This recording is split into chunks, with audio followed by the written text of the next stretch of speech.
আপনারা জানেন আগামীকালকে 21শে জুলাই। 21শে জুলাই বাংলাদেশ সম্মিলিত পেশাজীবী পরিষদের উদ্যোগে বিগত 15.5 বছর যাবৎ গণতন্ত্রের জন্য যে আমাদের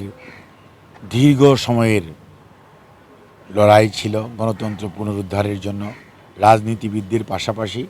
বাংলাদেশের বিভিন্ন পেশার মানুষ একত্রিত হয়ে গণতন্ত্র পুনরুদ্ধারের জন্য তাদের সীমিত সামর্থ্যের মধ্যেই সব সময় তাদের যে বক্তব্য, তাদের যে দাবি সবসময় উত্থাপন করেছে, জনগণের পাশে দাঁড়িয়েছে। যে কোনো অন্যায় অবিচার এর বিরুদ্ধে, যে কোনো গুম, হত্যা, অনাকাঙ্ক্ষিত ঘটনা বা গণতন্ত্রকে ব্যাহত করে সংবিধান সংশোধন সহ যত ঘটনা ঘটেছে সব সময় এদেশের পেশাজীবীরা গণতন্ত্রের জন্য রাস্তায় নেমেছে, কথা বলেছে এবং যারই ধারাবাহিকতায় 24শে জুলাই-আগস্টে যে গণ অভ্যুত্থান, ছাত্র জনতার গণ অভ্যুত্থান হয়েছে, সেখানেও এদেশের বিভিন্ন পেশাজীবীরা ঐক্যবদ্ধভাবে অংশগ্রহণ করেছে এবং এই অংশগ্রহণের ফলশ্রুতিতেই এক পর্যায়ে স্বৈরাচার পালিয়েছে। দেশে আজকে কথা বলা যায়, আমরা আজকে যেমন আপনাদের সামনে কথা বলছি। এই যে একটি অবস্থা, এইটিকে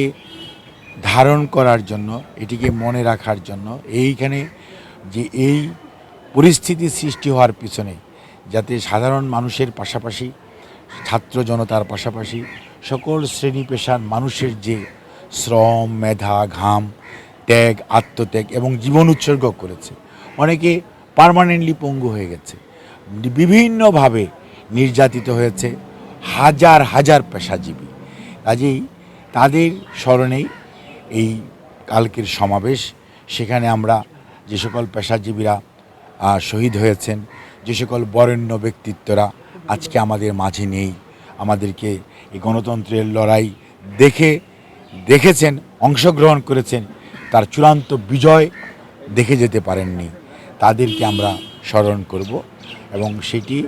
ইনশাআল্লাহ বিকেল 3টায় এখানে অনুষ্ঠিত হতে যাচ্ছে। বাংলাদেশের ঢাকাসহ বিভিন্ন অঞ্চল থেকে পেশাজীবীরা এখানে বিশ্ববিদ্যালয়ের শিক্ষকরা থাকবেন,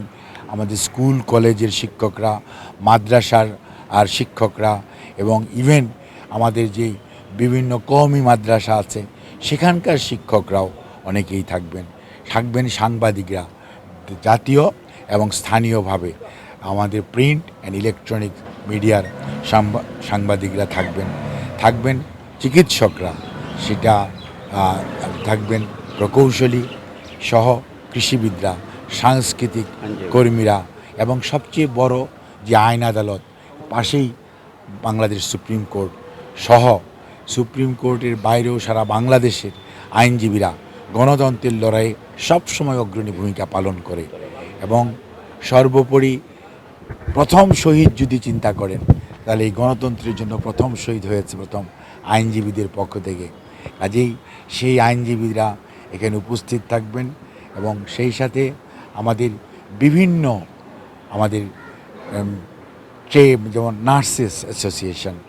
নার্সরা আন্দোলনে অংশগ্রহণ করেছে, মেডিকেল টেকনোলজিস্টরা আন্দোলনে অংশগ্রহণ করেছে, ফিজিওথেরাপিস্টরা আন্দোলনে অংশগ্রহণ করেছে, টেক্সটাইল ইঞ্জিনিয়ার, এটা বিরাট খাত, সেই টেক্সটাইল ইঞ্জিনিয়াররা অংশগ্রহণ করেছে, ডিপ্লোমা ইঞ্জিনিয়াররা অংশগ্রহণ করেছে,